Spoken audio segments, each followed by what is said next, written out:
कि 75 साल बाद भी वो गांव सुख सुविधा और संपन्न नहीं हो पाए हैं। ये नगीना के सांसद चंद्रशेखर आजाद ने बहुजन समाज को जगाते हुए बड़ी बात कह डाली। दो बात कही इन्होंने। पहली बात कही, इस देश में दो विचारधारा हैं। पहली विचारधारा मानवतावादी, दूसरी विचारधारा मनुवादी। देखिए वीडियो। इस देश में दो ही विचारधारा है। एक जो मानवतावादी विचारधारा, जिसके पहरेदार हम लोग खड़े हैं, जिसके पहरेदार आप लोग हैं, जिसके पहरा देने के लिए आज इतनी बड़ी संख्या में आशीर्वाद देने के लिए मेरी माए बहनें आए हैं।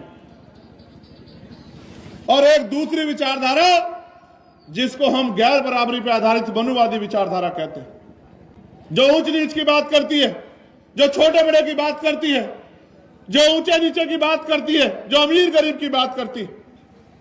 इन दोनों विचारधाराओं में बहुत कम अंतर है। उसके बाद चंद्रशेखर आजाद कहते हैं 4A की बात करते हैं। वो 4A से ये हमें दूर रखना चाहते हैं। पहला अंधविश्वास, दूसरा अन्याय, तीसरा असत्य और चौथा अशिक्षा यानी अज्ञान। लेकिन हमने काट भी इन्होंने 4A से निकाली है। ये कहना है सांसद चंद्रशेखर आजाद का। वो 4A क्या है जिन्होंने काट निकाली है?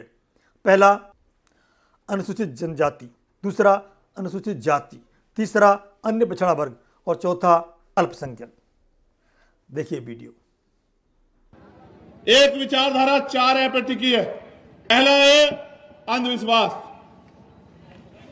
जितना अंधविश्वास फैलेगा उतना मनुवादी व्यवस्था मजबूत होगी।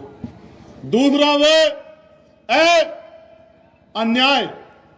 जितना अन्याय होगा उतना मनुवादी व्यवस्था मजबूत होगी। तीसरा असत्य। जितना असत्य फैलेगा, जितना झूठ फैलेगा उतना मनुवादी व्यवस्था मजबूत होगी। और चौथा है अज्ञान। जितना अज्ञानता फैलेगी, जितना भ्रम फैलेगा उतना ही मनुवादी व्यवस्था मजबूत होगी। और तांत्रिक भारत में 4A इसकी काट है। अनुसूचित जाति, अनुसूचित जनजाति, अन्य पिछड़ा वर्ग और अल्पसंख्यक समाज यानी कि SC, ST, OBC और माइनॉरिटी वर्ग के लोग अगर भाईचारा बना ले। आप हमें कमेंट करके बताइए चंद्रशेखर आजाद की दो विचारधारा और 4A का प्रभाव बहुजन समाज पर कितना पड़ेगा। और बने रहिए द पिलर के साथ। नमस्कार।